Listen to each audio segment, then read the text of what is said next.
So Nici, how you doing? I'm very well, thank you. Awesome, awesome. Have you heard the great news? What's that? I did last Apparently, there's a vaccination ready. Oh. Yeah.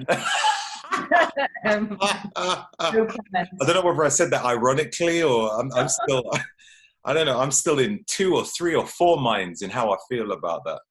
Like Yeah. when I saw the news, I was like, okay, I don't know, is that good? Oh no, I sat down, I almost started to want drinking alcohol. I haven't drank alcohol for ages. I was like, how am I supposed to feel? I know. Yeah, I don't like to have political debates anymore, so I often keep my views to myself. I understand the elation from a lot of people about the vaccine. Do Mm. I want the vaccine? No way, Jose. Would I give it to any of my family? No way, Jose. What happens if we're going to be forced to take this vaccine? I don't know. That's what I'm trying to figure out. What if people refuse? Like, is it going to turn to like imprisonment and stuff? Like, you know, Um, there was already people protesting about it before it even came out. I wonder what's going to happen now. I don't know, and I don't follow the media. I didn't even know we'd gone into lockdown. Never mind coming out of lockdown because I'm in my own little bubble anyway. I stopped reading and listening to media many years ago after just the advice of Louise Hay about the negative impact the media has on us. It never finishes on a good, well, no, it finishes on a good note, but it's just compact with negative news. So I don't listen to it because, one, I don't want all these negative vibrations entering my body, but two, there's nothing I can do about it.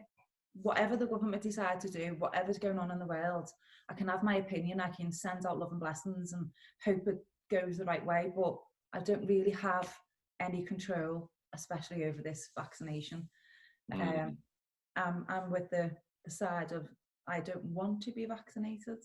Right, right. I'm a bit of a rebel, so will I be vaccinated? Probably not. It's I can fast in prison. Meditate. That's a joke. I think they're going to run out of prison space if that is the case, because I'm sure a lot of people won't want it. But I did watch a little video clip from, it was BBC, could have been BBC, or it could have been some sort of parliament video just talking about just the I guess frequently asked questions in regards to the vaccination, and so far there is no enforcement on it. Okay. At all. But that could change, I don't know. I mean, they didn't say that, but there is no enforcement made on it. It's optional. So I'm like, okay, see how long that lasts. I had a conversation with somebody about this, and her opinion is it won't be forced upon us. However, we might be stopped leaving the country. We might be stopped getting work. We might be stopped just having our freedom of act. So again, more control. Interesting, right? Well, you know, this can all be classed under conspiracy theories. Who knows?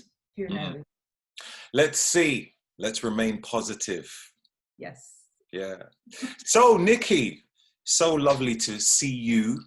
It's been a while. I think the first time I met you, only time I met you really. I've only met you once, isn't it? Well, yes and no. We actually met when you know the time you remember. I actually met you in September last year when at the health summit. Okay, health optimization summit, yeah. I was working with Luke Story, and we were at the side of the stage. You walked past, and I just said to Tim, "Who is that machine?" And you were in my circle, but you know you were far too busy to see little old me. Oh right, damn! Could have said hello. Yeah, I didn't. Yeah, it was really busy and it was really good, wasn't it? amazing. One of the best weekends I've ever spent. To be surrounded by so many influential people and people who have been a staple part of my life for 20 odd years. You know, oh God, John Gray. I was locked in a room with John Gray for 2 hours. I read his books back in my early 20s. I'm nearly 50 now, and I've just, you know, listened to his advice. And I always used to say, oh, I'd love to have a hug off John Gray, because he always talks about the hugs and oxytocin. And then here I am in the middle of London in a room with Luke Story and John Gray getting this daddy hug. It was amazing. And we've kept in touch, and I became friends with his assistant Helena, and we actually videoed each other the other night. And, you know, meeting Dave Asprey. I was so lucky. I was working with Luke, so I was there with all the interviews, and interviewing these amazing people around the globe. So it was one of the best weekends of my life. Give me that any day than anything else that I've experienced in life. That was just the world of people that mean something to me, all under one roof. So Yeah, I'm so grateful to Tim for that weekend. It's just fantastic. Tim himself, he's introduced me to so many people. It's unbelievable that it's probably 3/4 of my podcast is because of him. And that's including yourself. Hey, So big shout out to Tim Gray. What's up? Yeah, that was amazing. That was amazing. So it must have been shortly after that then, at the London meetup that I saw you, right? Yeah, at the London meetup. So you had a little stand there with these I don't know, look like oils, little golden oils. And I was like, what is this? And then you started to run through the ingredients. And I think you might have even asked me to take out my hand, and you rubbed the oil on my skin, and she was explaining the ingredients. I was like, wow, this looks really good. That was the beginning of our friendship, indeed. And again, grateful to Tim that day, because it got my products into the, you know, more in the realm of the biohackers. And yeah, so. That's awesome. So I know you've gone for a bit of a rebranding in terms of the name of your product. So it's now called NIBU. Yeah, the brand's called NIBU, but the product is Ageless Glow, like it's always been, and stay Ageless Glow. Yes. Yeah, that's a little bit of rebrand. Okay, cool. Tell me about Ageless Glow on NIBU, the brand, and you know, just tell me a bit about it. Like, how would you describe it? Not the history of it, just how would you describe the brand NIBU? What does it stand for? Okay, well, it stands for clean products, nurturing the skin. It's not. I don't like to use the word anti-aging anymore, because that is like indicating there's a problem with aging, and we all need to accept aging and age gracefully, but we want to give our skin the best nourishment. So my products have no chemicals, no preservatives, everything's 100% natural. You're just feeding the skin. It's infused with essential oils which work on the brain, on how we feel. It can uplift the mood. It can make you feel more grounded. It can help with relaxation. So it's holistically amazing, if I do say so myself. Yeah, awesome. That's great. You know, I think it's so difficult to come by skin products which are actually that. You know, there's many which say that they are healthy, but when you start to look into the ingredients, you find that it's like, if this is healthy, why are these ingredients in it? I don't understand it. It's like ingredients. I'm sorry? If you can't read the ingredients, then there's a problem. You can't pronounce. Well, to be honest with you, one of them I know of the ingredient, but I still don't know how to pronounce it. Astaxanthin. Astaxanthin. Yeah, I've heard of it many times. I know it has great benefits. But I still can't spell it or say it. Astaxanthin, but a lot of people do not pronounce the X and call it astaxanthin, which is an algae, which comes from the bottom of the ocean. Okay. So yeah, it's great. It's great. You know, like You don't have none of the nasties on there. And obviously the skin being the biggest organ on the body, you have to be really careful with what you put on it. And most people, they buy lots of products and it smells great. And that's probably one of the primary factors why people get stuff, because it might feel soft on the skin and it smells good. Yeah. And, you know, even things like sun lotion. Yeah. I mean, that's got a lot of toxic stuff in there as well. Yeah. But yeah, that gets used on a regular basis, and then people climb in oceans and pollute the ocean with that. It's crazy. I know, it's quite sad, isn't it, when we think about how we pollute the universe by trying to protect ourselves. We think we're protecting ourselves. So natural is best if possible. Yeah, exactly.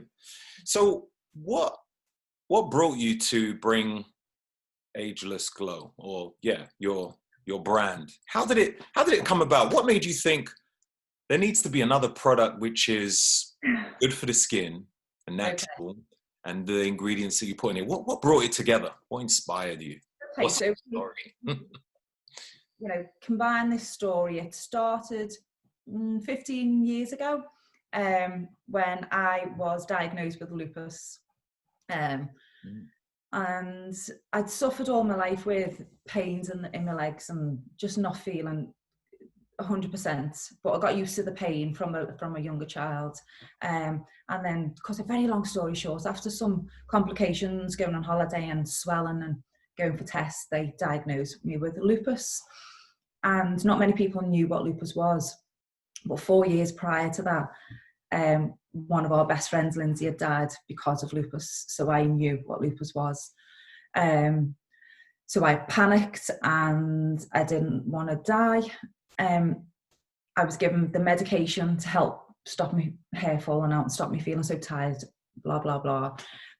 Took it for a couple of days, felt really ill, stopped. And then I don't know how I decided to go on this journey of self-healing, because we didn't have Google.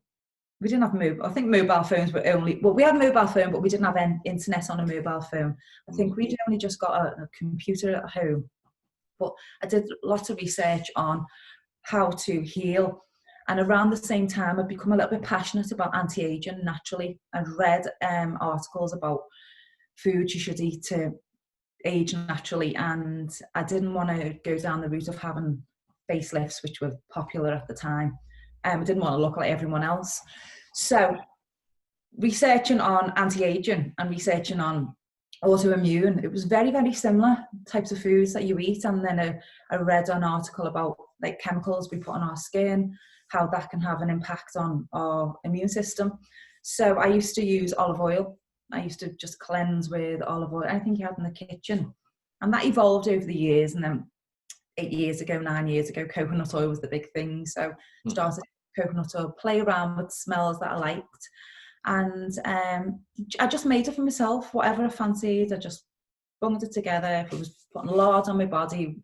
And about 5 years ago, I trained as a holistic therapist. I wanted a total change in life, and trained as an aromatherapist. And then I understood the power and the benefits of essential oils, which I dismissed essential oil as, oh, how can a flower heal? How can a plant heal? And then you go back into drugs, medication starts from a plant. And that's I put the two and two together and thought, oh, okay, let's look into big pharma and what they offer, and let's look into nature and what they offer. And okay, I get the picture now. And it was mainly about anti-aging. Health was under control. Change that with diet, biohacking. And then I started to combine different oils and make my own serum, which is what I sell now. But I never didn't sell it, didn't do anything at all. It was just for me. So 18 months ago, almost 2 years ago, I was at one of Tim's meetups on a Sunday, and a guy came over to chat with me about health. And we were having a good chat and about, reversing autoimmune. And then my friend Jimena said, he'd said, oh, you've got really good skin. So he meant said, and she's a grandmother. So he asked what it was I used and if I'd ever had any Botox and things. And I was like, no, just use my serum. Well, where can I buy this? And I went, you can't. I just make it myself. And he said, why? Why are you not selling this?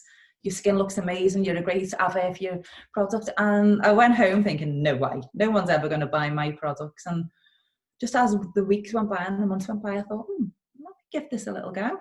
And I did. And the business was born again, thanks to meeting Tim and being invited to the meetups and this guy saying you should do this. And here I am today. And now I sell the products all over the world.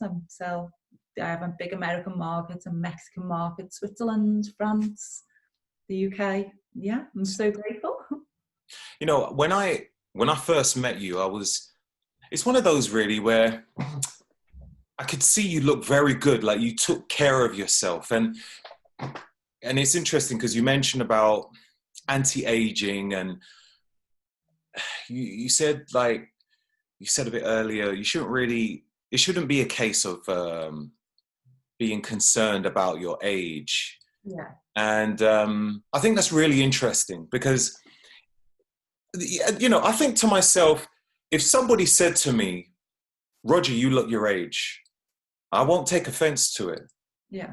And I'm okay with that. In fact, if people say that I look too young, I almost take offense to that. Yeah. You know, I'm happy, like, okay, so I'm almost 42. If they were to be like, you know, yeah, you look about your age, I'm like, okay, I'm cool with that. But the thing is that the situation we have here is that most people look older than their age. I think that's the situation. And when I looked at you, I thought, okay, I could tell you're not young, but you look good. You know, you've got a mature look about you, but you look healthy. Yeah. You know? So, yeah, I'm not going to say, oh yeah, you look in your 20s or whatever, but like you look like a mature woman, but you look healthy, you know, no lines, you look, I don't know, how do you explain it? Like just blossoming, like really fresh, you know, radiant. Yeah. And I think, yeah, that's what's good about it. So many people, they look like you can see oxidative stress on their face, you know? It's like you could look at them and be like, wow, you've had a hard time, isn't it?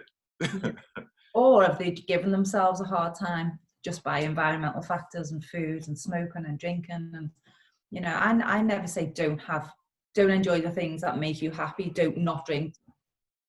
Don't not smoke, I was going to say, but no, I'd say don't smoke.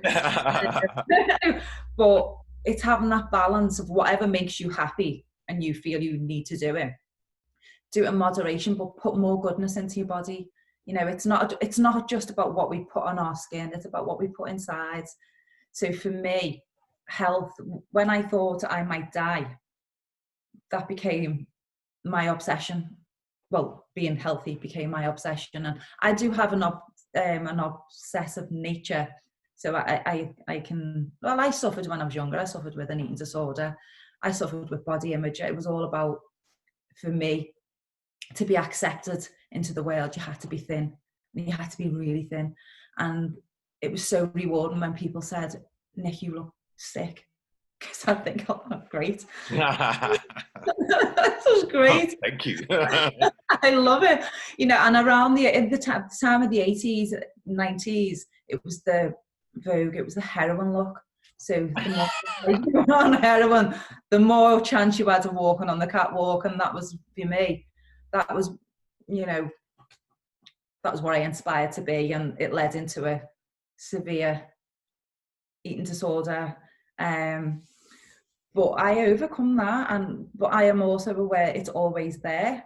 But I accept who I am and what I am now, the size I am. I go through cycles of, I don't like my body and I don't like how I look. Do I really do anything about it? No. So I'm not that bothered. And, you know, if it wasn't for the bingo wings I feel like I've got now, I wouldn't be able to make the serum I make. And if it wasn't for the chunky thighs I've got, I wouldn't be able to stand up and go for a walk. And so I just accept and appreciate me. Yeah. So around what time did you have this eating disorder that you was? Okay, so probably early teens Early when it was all about, but when you started to realise, but people looked at your body and accepted you for what your body was like. And I was a trampolinist, so I was chunky. You know, I had thighs that were meant to spring me up into the air, and I didn't think I was chunky. And a friend pointed out I was chunkier than her. I was, oh, okay. So when I had to look in the mirror and like, oh, maybe I am chunky. And it started from there, so maybe at about the age of 13. And then going through school, it was all about bulimia, and I just hated being sick, but it was, you know, it was cool to make yourself sick. So you try and make yourself sick, and I actually didn't enjoy that one, but you know, anything I could do through that time to stay thin, I did. And I was a young mum. I was 19 when I had my eldest daughter, who's now 29. So because I'd had an eating disorder, as soon as I got pregnant, you know, your body wants to keep hold of all the goodness, if there is any, to feed this baby.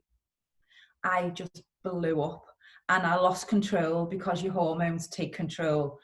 I could not control the hunger. I could not control the cravings. So I went from a size 10 to 12 to, I think, the day I went into hospital, I think it was a size 22 with both. Okay. So I grew some size. And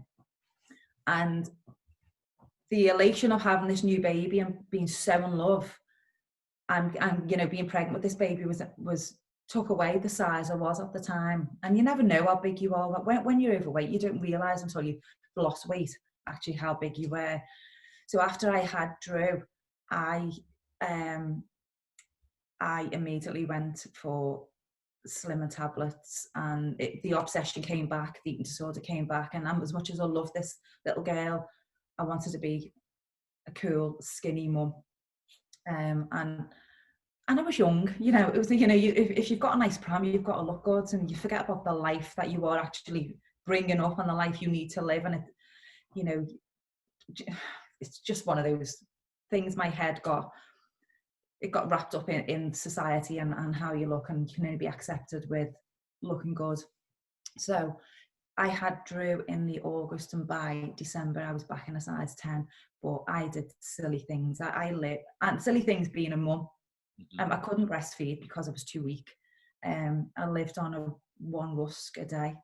You know, I'd quarter of Farley's rusk, and Farley's rusk. Wow. Sugar. You know, I that's what I lived on, and I lost the weight, and then I got deeper and deeper and deeper into the psychological trap of eating disorders and body acceptance. And yeah, I had binge days, I had starvation weeks, binge days, starvation weeks, and that went on for years and years until I found slimming clubs, which again, it's not for me now, and I understand how they work, but they helped me transition from not eating any food to actually eating food to lose weight. So I still had the obsession, but the obsession was different. It was about, you know, with a certain diet plan, you know, eat as much as certain foods and you'll lose more weight. And it was all about eating, you know, whole chicken, because the more you eat of a whole chicken, the more weight you'll lose. And so I was still wrapped up in the cycle. And that went on for right through my next pregnancy and afterwards. And again, the next pregnancy, size 22. I was just going in. Here we are again. Here I am, yeah. So when people sometimes look at me and go, it's okay for you, you're slim. But I work hard. I'm slim, I'm not overweight and I'm not thin. But I've worked hard to find a balance of being healthy and enjoying life and eating the right foods that are good for my body. But I also equally understand how it feels to be overweight. So I understand that person who's overweight, who says to me, you don't know what it's like to be like this. I do. I've been there. I've been in those stretchy clothes. I've been the one that puts the size 16 trousers on thinking they're going to be too small, too big, and they're too small. So yeah, and what broke the cycle for me was, how many years ago? Maybe I think it was so it might be 16 years ago. It was before lupus. I read a book by Paul McKenna, how to make yourself thin. I thought, right, great book. This is another book that's going to make me even thinner. And it taught me, how to eat whatever you want and still lose weight. And it taught me mindfulness, which is a big thing now, and visualization. And I read this book while I was eating my last probably 5 Mars bars in, I'd eat 15 bars of chocolate in one go on a binge day, and I'd eat till I was going to bed. Wouldn't brush my teeth, because I know once I brush my teeth, I won't want the chocolate, and I want to eat the last bar of chocolate. Gotta brush my teeth. I read Paul McKenna's book, and it taught me hypnotizing. So I hypnotized myself to never eat chocolate again, which I didn't eat chocolate for 7 years after that, and I didn't miss chocolate. It taught me how to enjoy food, to taste your food, to eat slowly. One thing that sticks out in that book is most overweight people, think about food all the time, except when they're eating. And when we're eating, we just inhale our foods. It's like, get it all down. It's like, in case someone takes your plate, and we can go through ancestry, is the reason where, for me, I think, was I a slave and was I starved in a previous life? And growing up, my grandparents said, well, my grandma, eat that last sprout to starving children in Africa. Mm-hmm. And a part in Paul McKenna's book is, this is how we were brought up. Well, by eating that last sprout or that last potato is not going to help that starving child in Africa. You need to go and help that starving child in Africa, not eat make yourself feel sick. So it was all about eating to capacity. But the book taught me how to eat till I was full and enjoy what I was eating and be grateful for what I was eating. And that led into visualization, and you listen to a CD that was about manifestation and visualization. Visualize how you want your body to look, visualize how you want your life to be. And I grew so much. I found yoga, found meditation. Can I ask, sorry, at what point did you find these things, meditation and mindfulness and things started to develop for you? After reading Paul McKenna's book. Yeah, like what year? How old were you? What year? Where are we now? 2020. So, where are we? So 2000, maybe 2005. Right. 2005, 2004, maybe around that time. Oh my God, so many years have gone by. Time flies, man. Think back in the years. Yes, it was quite early on. I'd already met a yogi, and I was doing private tuition with her. It's more like mind, body and spirit yoga, to help me go through some tough times in life. She helped me meditate, and I didn't get meditation. And I've only just got meditation. It's taken me 15, 16 years to actually understand what that meant. But I tried, and God loves a trier, and I was on the right vibration. And the mindfulness was such an important part of my transition into positivity. And then it was just after that, the Secret was introduced to me, and I read The Secret, like, oh my God, this is going to change my life. And it did, because it put me on the right path. And Louise Hay, that led on to learn about Louise Hay, John Gray. Well, I think I'd read John Gray's book way before that, and it all kind of was on the same path. And I'm like, wow, yeah, I remember John Gray saying that, and be positive. And learning John Gray's meditation in his book, and how he became a monk, and how he found himself. It was just, everything was connected. Everyone that you met from there was connected. And then that's been, the spiders, like the spiral of these people, Louise Hay, people I hadn't heard of her, which led me to, reading different books. And then all of a sudden we're in this big biohacking community, because it was all very spiritual and la-di-da then. And, airy-fairy, and people thinking, oh, she's strange. It's all connected to our biohacking community. Accepted now to sit there and visualize and have a vision board and manifest. Back then people thought you were strange, so you kept it to yourself. And so it was quite a few years ago. It all comes from the heart. Everything we do comes from opening our heart and believing in ourselves and believing in believe and having trust in other people and having trust in yourself.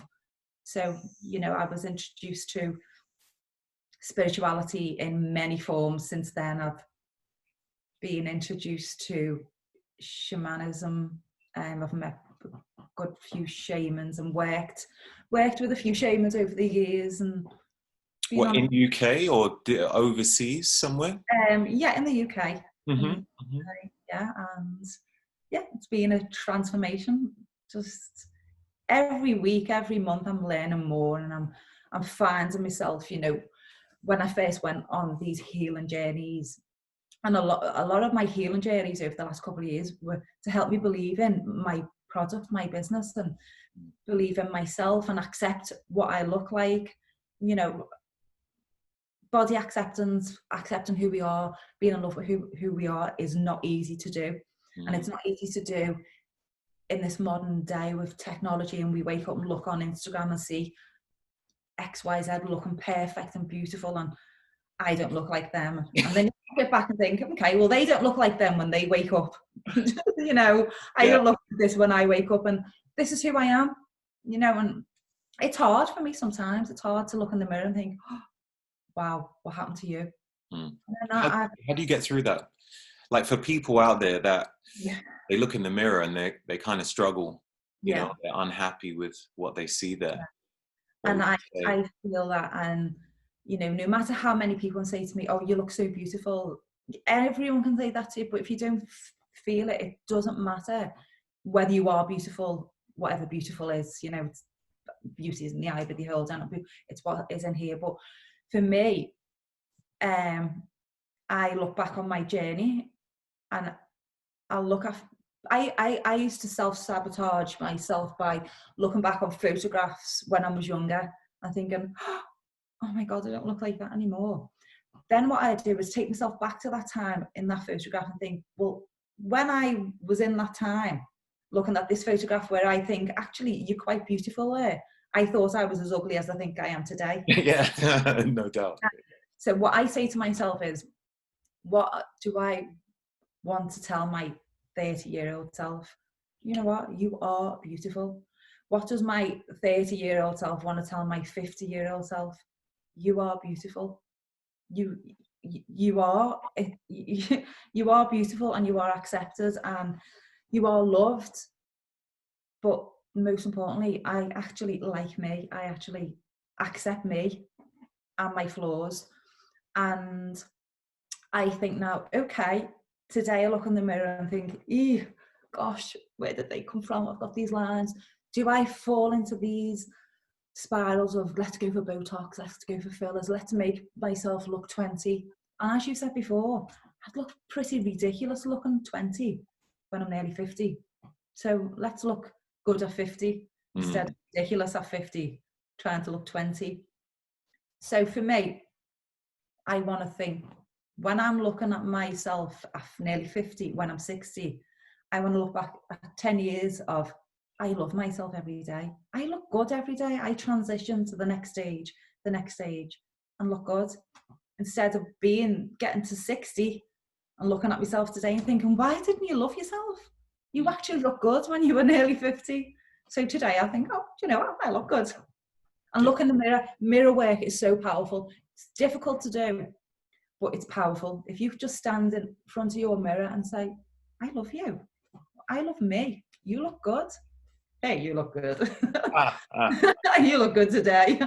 And a song that always springs to my mind, which has done for many, many years, if you find it difficult to look in the mirror and say, you are beautiful, is sing Christina Aguilera's You Are Beautiful. Just sing it to yourself. And or just play it in the back or something. Play it in the back and just feel it. And, you know, life is so short. I never, ever realised how short life can be if we rush it. I spent my life, I can't wait for next week, I can't wait for the next month, I can't wait for next year, I can't, because then I will feel so much better, then I will be so much happier in myself, then and I've, you know, the last few years is, whoa, let's slow down, let's enjoy today, let's be grateful for today, let's look at the people around us and who we're grateful for. What are we grateful for?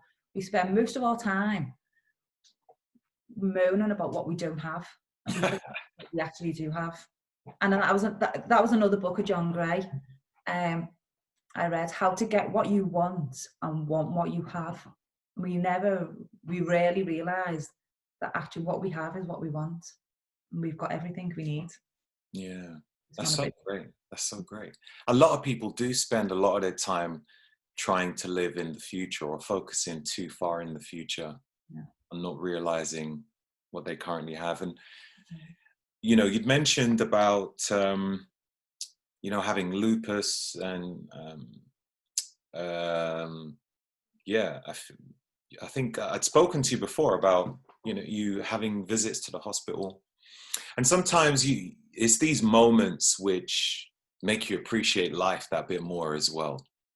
Absolutely. And you know, they say, you know, you don't realize what you have until it's gone.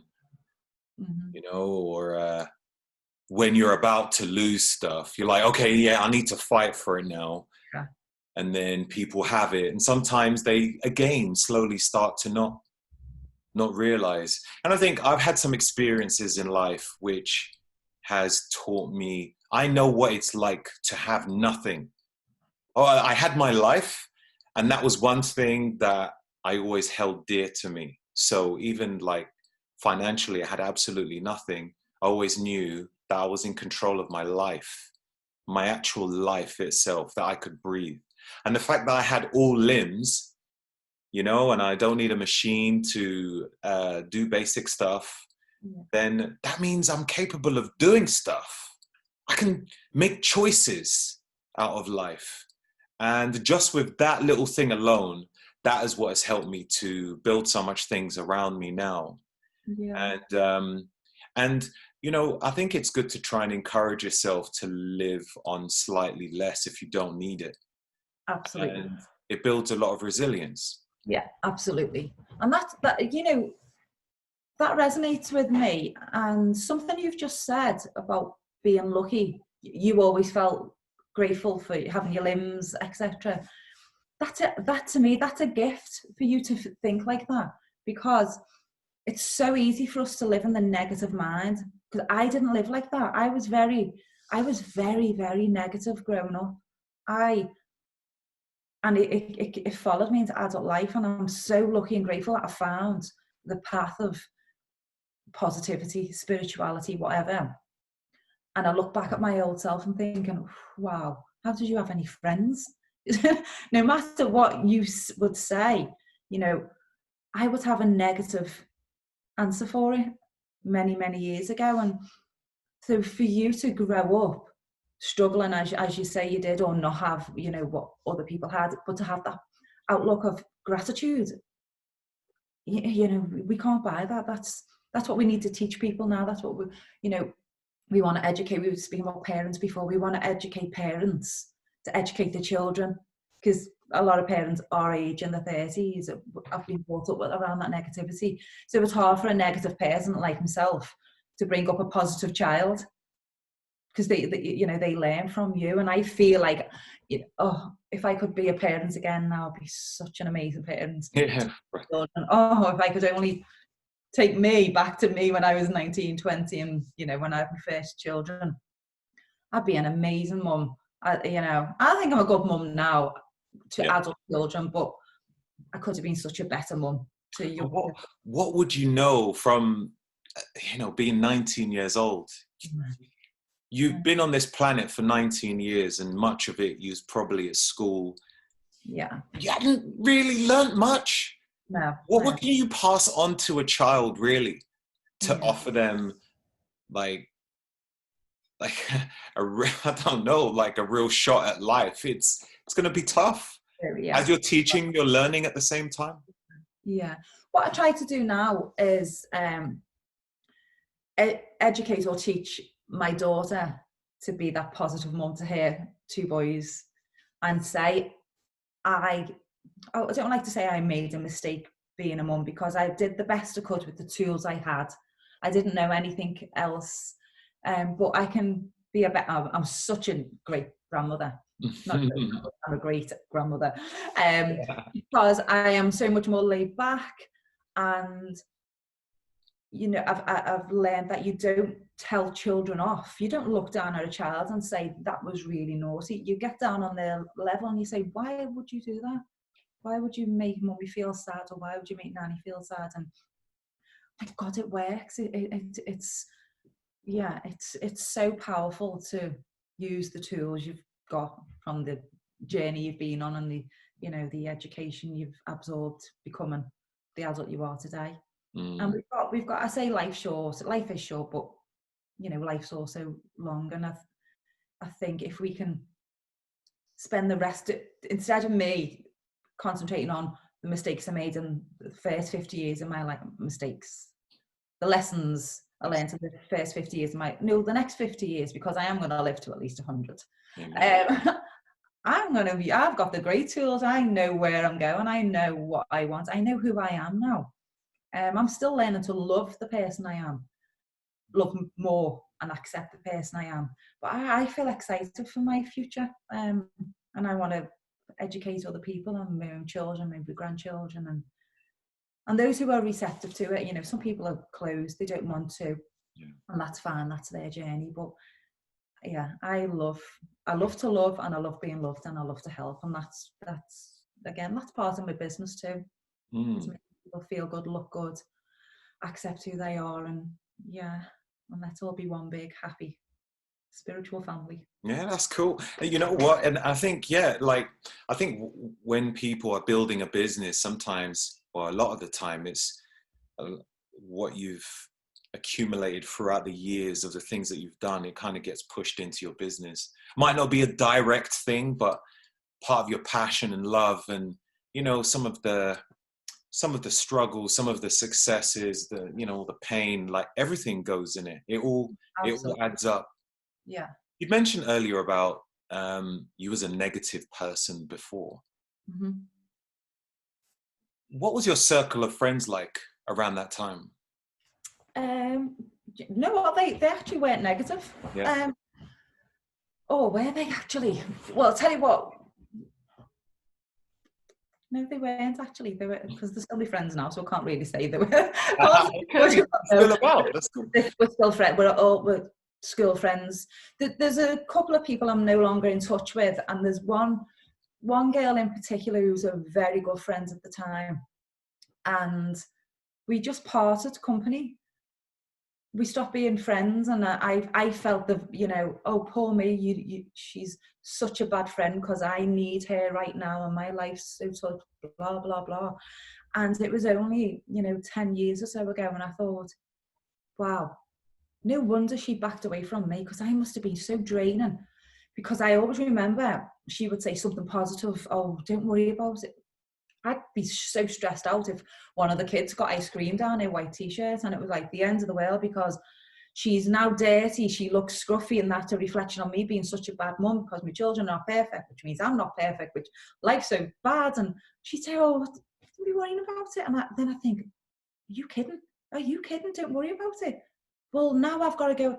I had to have a negative twist. Now I'm going to have to try and get that chocolate stain on that t-shirt, and it's not going to come out. Then I'm going to have to buy a new one. And I think, wow, I must have drained the life out of her, and I'm grateful that she walked away from me. And I understand why she did at the time, and because I'd walked away from me. Are you talking to her now? Did you say, or you just? No, we've bumped into each other over the years, and I've had lovely conversations. And I actually did say to her, I think it was last year, the year before, do you know why? I understand why you backed away. I was such a negative person, and thank you. Thank you. That taught me a lesson. It took many years to realise, but my other friends, were they negative? No, I wouldn't say so. What do you think you might have created this negative behaviour? What was your parents like? Were they positive? No.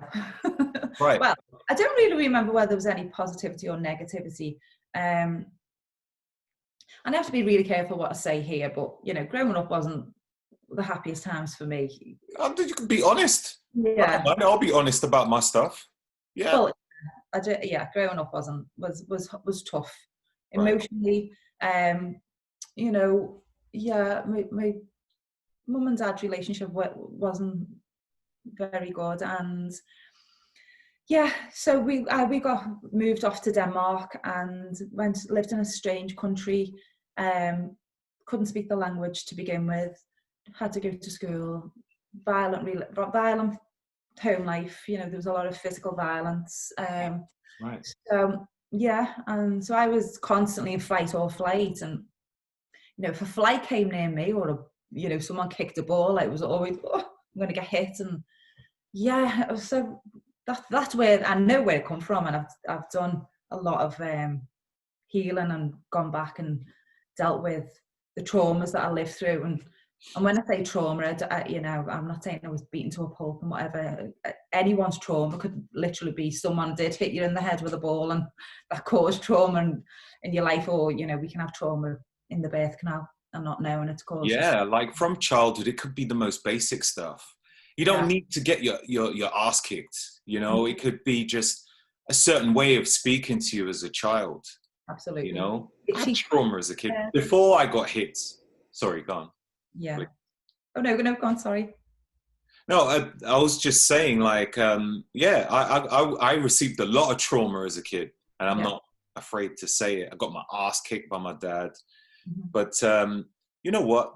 The beatings wasn't really the issue. It was the words that was used in the house. Yeah, that was what kind of affected me at a later time, where I realized that there were certain decisions that I was making that wasn't congruent with what I wanted to do. I was like, why am I feeling this way? Why am I not pushing myself forward?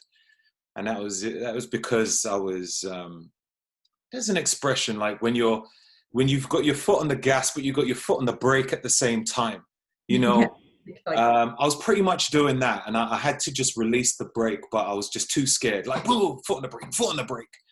And it took a while, because it was like self-inventory. I needed to understand what was going on. And I was holding myself back because my dad used to tell me, you can't do this, you can't do this, you can't do this. Made me feel as if I couldn't achieve certain things. So I only went for jobs which anyone could get. I was working in warehouses. Now I'm not putting down anyone who works in a warehouse. It's a job. If you're able to pay the bills and take care of your family, that's fantastic. But I felt as if there was something else that I could do. And I just remember when I worked in these warehouses, I'll do a fantastic job, and the managers would be like, why are you here? I feel like there's something else you should be doing. And I was like, look, as long as I'm doing a good job, that's all I care about. Because I couldn't quite figure out what I wanted to do as well. All I know is whatever I do, I just want to be great at it. Yeah. And then as time got on and I started to build a bit more confidence, then it was like more things started to make sense. I started to, I guess, take more risks on things that I really enjoyed doing. And but yeah, I think childhood, there's little things in childhood, unless you really take a step back and look in those scary moments. Yeah. It's you're gonna have roadblocks for the rest of your life. Well, for me, ayahuasca did it for me, helped me see the whole picture, and revisit the child in me and accept the child, and it brings up a lot of shame and guilt, and so I had to face me. I had to face the 7-year-old me.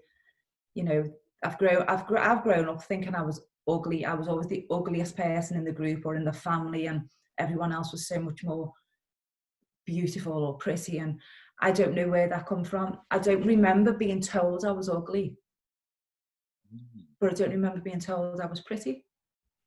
So, or is it just someone in school said, you're ugly? I don't know where that came from, but I've gone back and I've dealt with it. And when I sat with ayahuasca, I actually, one of the conversations I was having with myself was, it's okay to be ugly. It's okay to be ugly. Now, ugly is not a nice word. It shouldn't. No one's ugly. We're all beautiful. But no, there are some ugly people out there. Maybe not physically, but there's Oh, so yeah, internal, yeah, ugly within, but you know, physically, you know, yeah, we're all different. Yeah, but yeah, there are ugly. People have an ugly heart, but yeah, that helped me accept who I am, what I am, and deal with those traumas of childhood, of, you know, the negativity, and it made me, you know, say, whoa, wow. Well, do you know what? Actually, it made me see how far I've come. I think, oh, you know what? You've done well. You're doing well, and continue the journey, and continue believing in yourself, and continue pushing yourself, as you've said, push yourself in things that you are happy and confident with, but also step out your comfort zone and do the things that you're not confident with, which I would never have done when I was younger.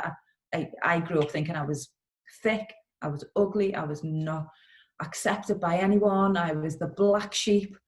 Where I got that from? I mean, what child says I'm the black sheep of the family? I must have heard that somewhere from someone else, either picked it up from someone else, or because I don't remember being told I was the black sheep of the family, but I always thought I was and I quite like being the black sheep because it's different. I'm like, yeah. it's great now, but No, when you're younger, no, when you're younger, it was traumatic I was not good enough.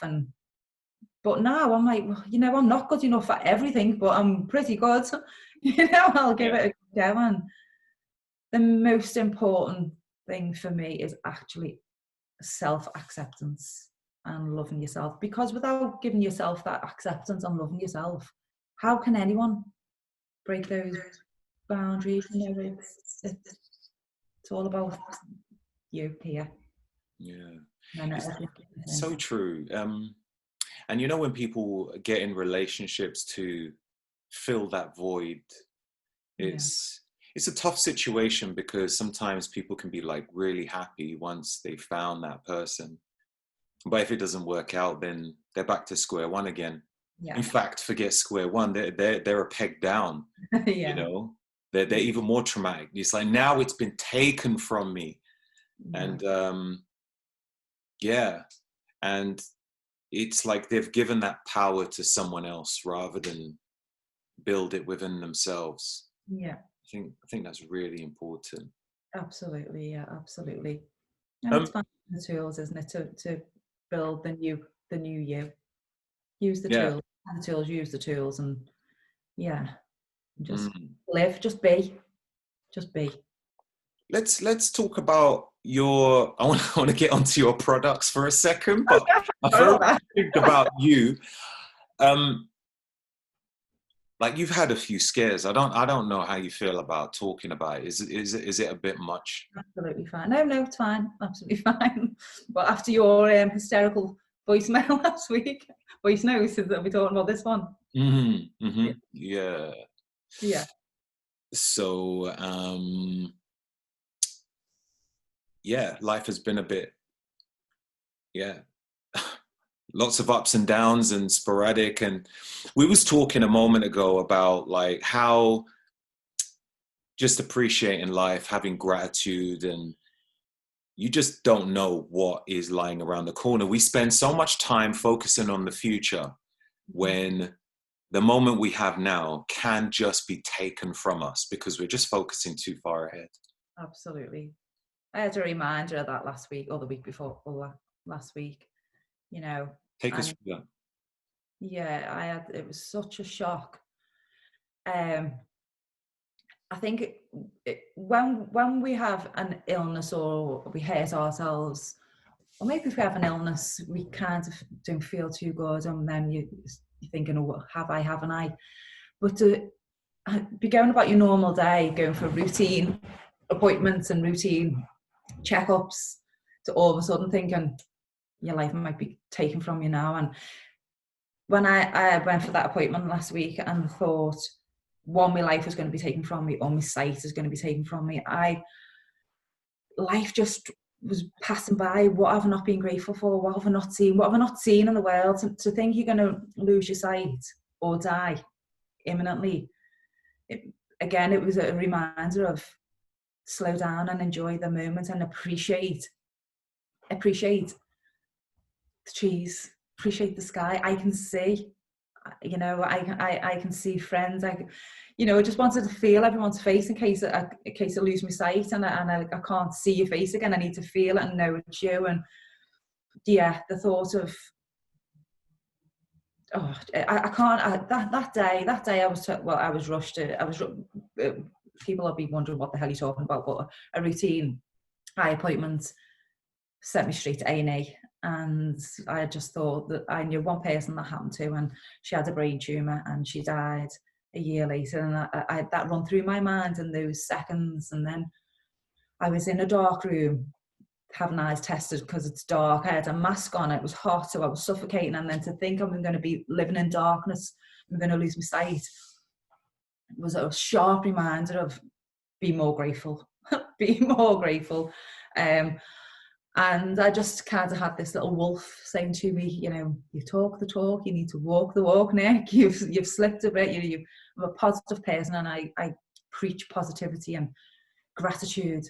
But now and again, it's easy to say, and am I actually feeling it and living it? And that week I thought, no, I'm not. I'm not feeling it. I'm not living it. So I'm undergoing tests now to check the brain, and there's a possibility I can go blind in the future if I don't have surgery. So obviously I'll take the surgery. I don't think there's any biohack in this. No, there's no biohack, no? No biohack in the, Have you emailed Dave Asprey or Ben Greenfield? I was very close to, I'm going to wait and see how my appointments go this week and see how the brain scan goes this week. And then I was going to contact John Gray and say, can you please ask Dave Asprey? I was going to ask Tim, just text Dave and say, please help me. I was going to WhatsApp Luke, because I've got Luke's, I was going to contact everyone, like group chats into everyone. And we're actually in a biohacking group from the meetup. I was actually going to just message in there, guys, I need your help. And I spoke to Dasha in America, who is still very much involved in the US community. So she's like, we'll biohack the shit after this. Don't you worry, you'll be fine. She's sending me messages back. You know, I'm going to look at neurofeedback. I've looked at PEMF. I bought the PEMF headbands. It looks like headbands to help with brain waves and the headaches I was getting. So yeah. So I'll wait till next week, and then I may stalk Dave Asprey. Just some everyone biohacking tips. Yeah, got legitimate reasons. Absolutely, yeah. I'm not just a fan. So yeah, I've gone, and I'm emotionally 100 times better. I've meditated on it. I feel good. I've not felt sick now for a good few days. I've not had any headaches, so that helps with the emotion. That helps with the positivity. And yeah, we'll just have to see how it goes. And it actually made me realize, listen to the signs. Listen. Now, in retreats I did last year in doing plant medicine, both retreats, I remember saying, oh, I could see his eyes, eagle eyes, cartoon eyes. And I said, I kept shouting out, eyes. And when we were going out and walking in nature, and you have to go and like choose a tree to connect with, I remember saying, oh, I'm going to sit with that tree because it looks like it's got eyes. And that first thing is because eyes are watching you. It was the paranoid part of me. Oh, people watching me. And then something clicked, and I thought, oh, go and get your eyes tested, Nick. And I didn't. I forgot. So I do think, you know, Mother Nature has warned me for the last, it was 12 months ago. I've been warned to go and have my eyes tested, and I've not. And I keep seeing trees with eyes. Obviously not real eyes, you know, it looks like eyes are carved out. And I think, well, I had the warning signs there. So I'm now learning to be more receptive and not ignore. If I feel it here, listen to it and go for it, and just don't feel stupid. Don't just do it.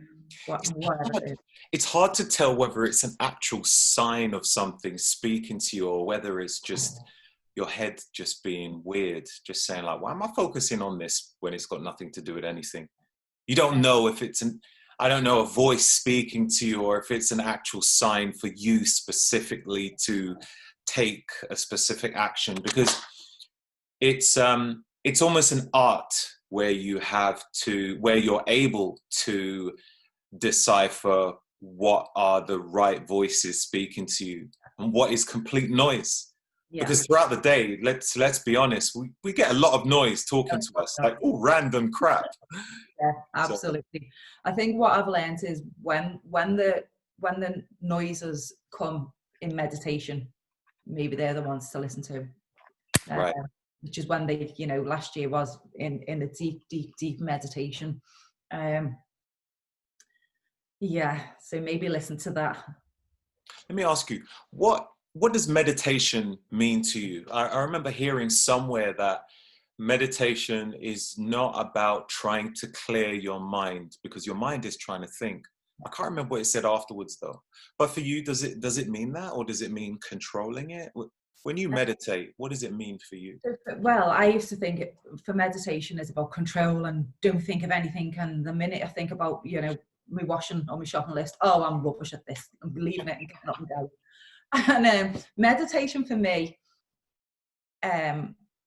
is about taking time out and sitting, being. Now, I do different types of meditation. I can just sit and zone in on something on the floor, as I did in the hospital last week, just zone in on that. Breathe, just be conscious of your breathing, breathe in, breathe out. Then there's meditation where I'm going to sit and I am going to be quiet. But what's her name? I did, I'll tell you in a minute. Oh my gosh, I've forgotten the meditation I've done. She taught me in the book that as long as we sit and we try and be quiet for 15 minutes, and we can choose a chant, so whether it's like one, hey, whatever, Nick, and concentrate on that. And then even if these thoughts come in of, oh dear, I've got to do the washing, I've got to do the cooking, did I switch the kettle on, or did I let it go, okay, that's okay, let you go, and let's go back to this one word that we're going to concentrate on. That's meditation. For me, I can now, for me to go into a quiet meditation where I'm just switching off as much as possible. I still get all these little words and thoughts coming in, but I actually put earplugs in, a mask on, so I can't hear anything but my own breath or my own heartbeat, and I can't see anything except darkness. So I can get within, I can go in. Now I still might chatter, but I'm within. And every now and again I think, okay, quiet Nick, let's breathe. Breathe up through your spine, up to your neck, into your middle eye, down, or breathe up into your heart. And then I find I stop that and I just breathe, and then I just sit. And thoughts might come in, I will have a pad next to me. Thoughts might come in and I'll jot them down if I remember after meditation. But if I don't, that's okay. Because some people go, I'm going to meditate on, should I start this business? Should I? Yeah, no. You know, and then you put yourself under stress because you're thinking, just be. And yeah, so I couldn't be meditating just staring at you. But then I'm not listening to what you're saying. But yeah, I think meditation is just about giving yourself that time. Right. 10 minutes, 15 minutes, and yeah, just being. And whether you want to visualize, because meditation, you know, Vishen Lakhiani's meditation, the 6-phase meditation, is a really, really good meditation to a guided meditation. And that's not about breathing and chanting and numbing. That's 6 steps of breathing, you know, connecting with your city, the universe. And then it's about visualization. It's about visualizing your day, visualizing your next 3 years. So, but that's meditation. That's, you know, and then you feel so empowered after doing that meditation. But it's not what people think. You know, you're not sitting in a cave, that's not what, we can't do that. We're in the Western world. We can't do that.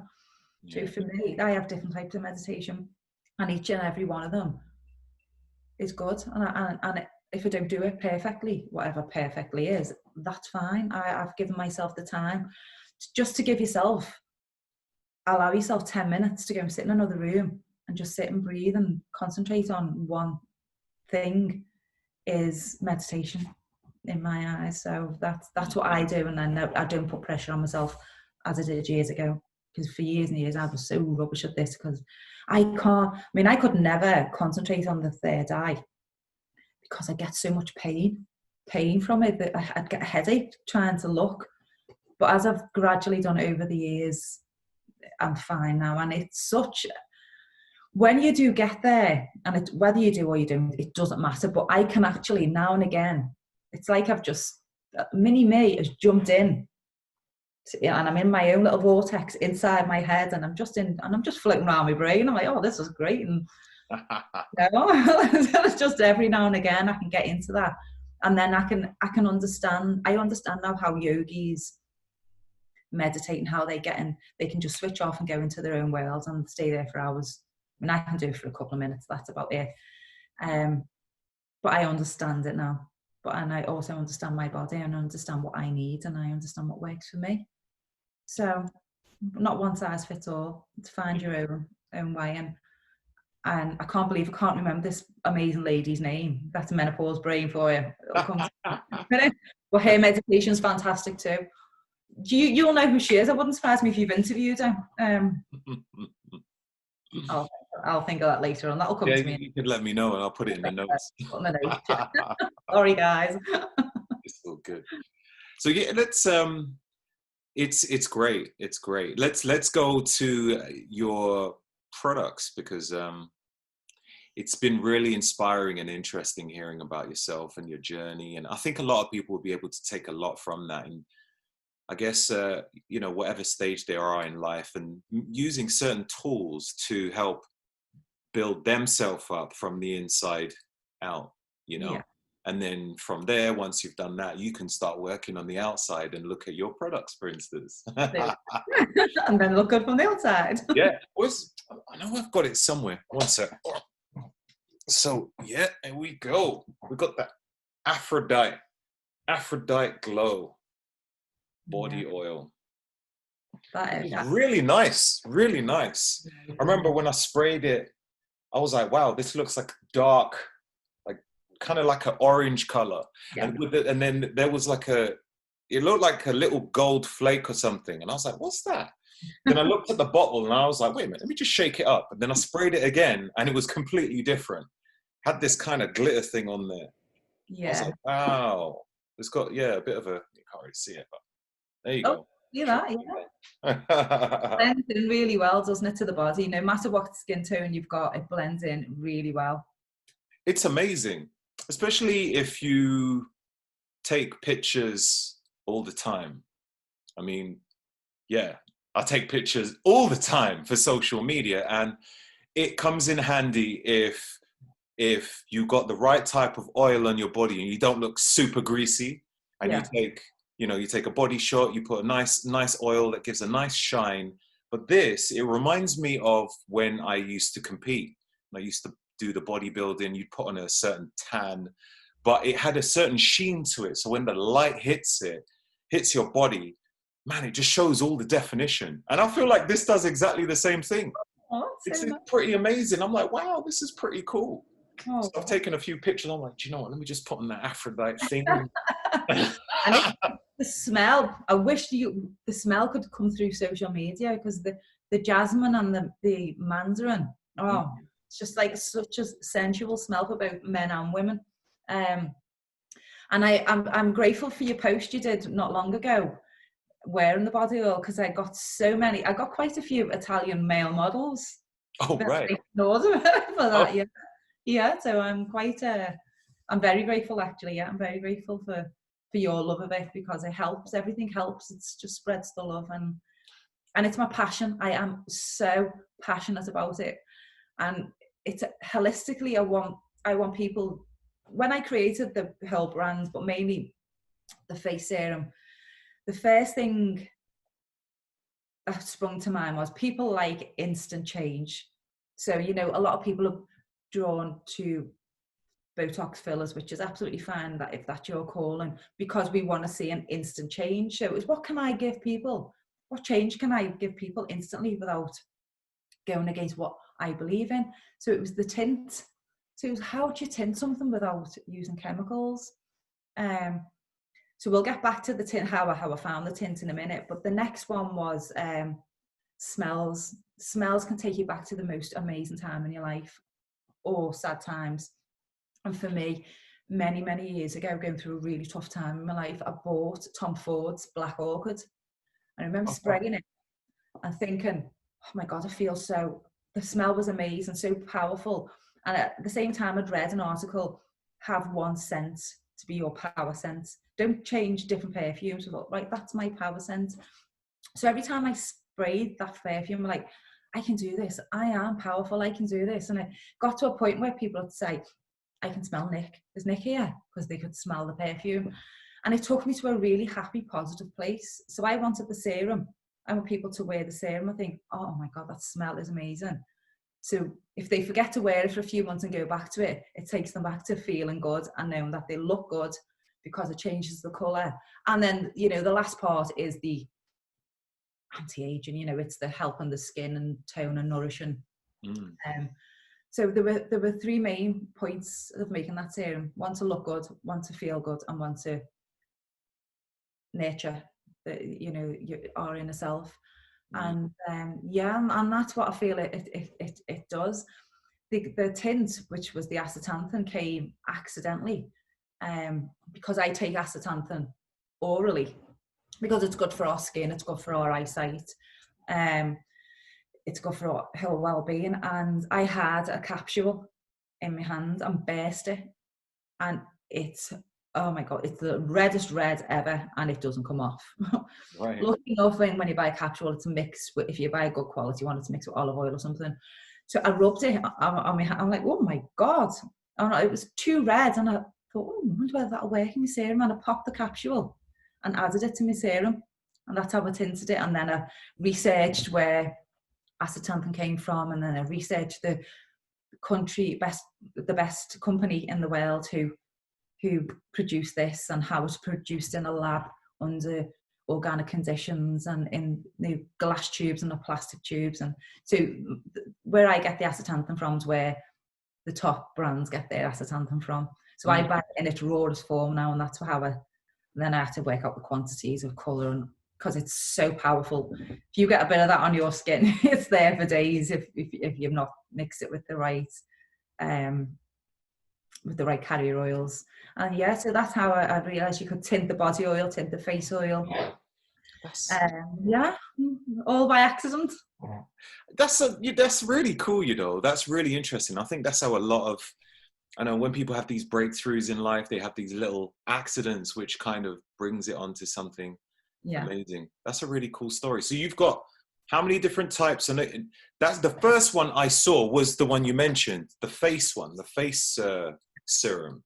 Serum, yeah. So I have a 1 day serum, and the 1 day serum comes in different shades. We have Glow Natural, which has got astaxanthin in with the tints. That just leaves a kind of a natural glow where people will just say, God, you look really healthy. Then I've got Glow Darker, which is what it says, it's a bit darker. So you can wear that without makeup if you choose not to have makeup.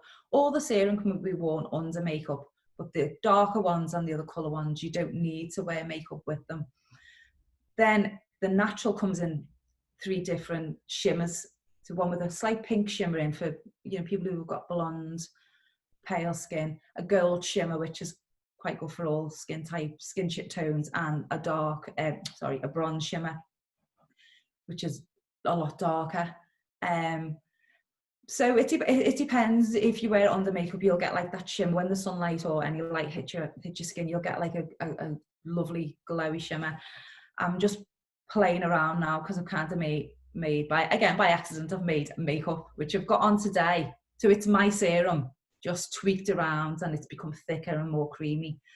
All the day serum is locked in with jojoba wax. So it gives it a nice silky consistency. So you don't need to wear moisturiser with it. So you're saving money not having to wear moisturiser. You're saving your skin not putting chemicals on. It kind of got a 3-in-1. It's just, you know, it's a serum, a moisturiser, and a makeup if you choose. And then we've got the night oil, which is again just an oil. I never ever feel I need to wear any other moisturiser with it. tiny bit of astaxanthin in this. So you get a tiny little bit of a glow, but see, which is why it's called Glow to Sleep. And the essential oils in there are jasmine and rose, which are really good for blemishes, anti-aging. I just don't want to use that word anymore, but it's really good for anti-aging, and star and rose hip oil. And then there is lavender, which helps with relaxation, helps ground us, and then geranium, which is really good for men and women for our hormones. Well, we balance our hormones, which is what we want when we go to sleep. We want hormonal balance because we want to be able to sleep properly, because the better sleep we get, the less we age. We age quicker, and then we psychologically and physically feel better if we get good sleep. So, you know, I'm not saying you can go and have a boozy night out and smoke and drink and take drugs and then put my glow on and you're going to have a good sleep. Because you're not. That's how it, you know, how it should work if you are holistically looking after yourself. And then the body oil, again, similar oils, different oils, but do the similar job, and different essential oils all penetrate the skin and all help with our hormones and our just our whole endocrine system. Yeah, so yeah, that's basically it, really. That's awesome. What is the best time to use it? Is there a best time? Like immediately after a shower? Would you say it's better to use in the evening, more the morning? Obviously, you want to take advantage of that nice glow in your skin. Yeah, so I'd say obviously your day oil, day serum you wear during the day, and it depends on if you've got dry skin. Your skin doesn't have to just come out of the shower, because dry skin will really absorb it. I've always had oily skin, but going through the menopause, it's all of a sudden become dry over the last few months. I've never experienced dry skin before. When I had oily skin, I would leave my skin slightly damp, put the serum on, and then it'd soak in dry, unless you like that dewy look, and then put it on dry skin. For me now, I can put the oil on dry, totally dry skin, and it soaks in dry, because menopause has been a little bit of a bitch to me lately. Dry skin, and that's another podcast, menopause, my God. That's just taken me out. But yeah, so daytime in the day, you know, whenever your day starts, and nighttime, just before you go to bed, you know, you get out your shower and yeah, put on, or you know, whether it's 5, 6, 7, 8, 9, 10 o'clock at night, just have it on for sleep. Which one for sleep? The Glow to Sleep. Glow to Sleep, that's it. Glow to Sleep. And this one, Glow to Sleep. I like it.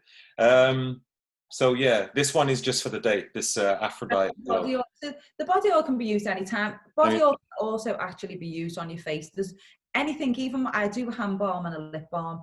Any products there can be used on the skin, can be used everywhere. Maybe the lip balm you don't want to use on your face because it's got peppermint in, so that might be a little bit minty. Right. But yeah, it's everything is 100% natural, so it can literally be used anywhere. It says avoid during pregnancy. Not that I need to concern myself about. Yeah. So maybe people. Yeah. So my advice is, if you're pregnant, not to use anything with essential oils in, because essential oils are so powerful. There's certain ones that are used for labour, to bring on labour. So we don't want to use anything that can seep into the blood system and trigger onset of any kind of premature labour.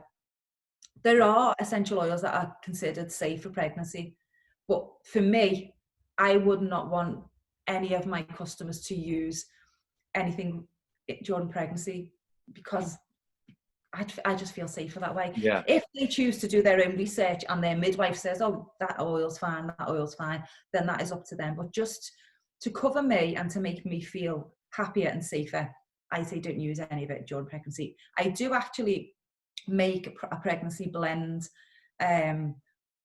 People can order, can inbox me, and I will make one without essential oils in. It's tweaked slightly to the day serum, but you still get the glow, the silky consistency, just doesn't have the essential oils in. So that will be available on the website next year sometime, when I get time to just, I need to get time to get new labels produced, and yeah, but that there will be a pregnancy blend. Well, I'm not going to call it pregnancy blend, because it's actually, if you were going through chemotherapy or anything, and you shouldn't use essential oils then, because it can trick the body into thinking you are either healed or not healed. So yeah, I wouldn't advise essential oils for anyone who goes through chemotherapy. So oils is that powerful? I didn't know that. Honestly, so I didn't until I trained a few years ago. Yeah. I just thought it was, all airy fairy. But they are so powerful.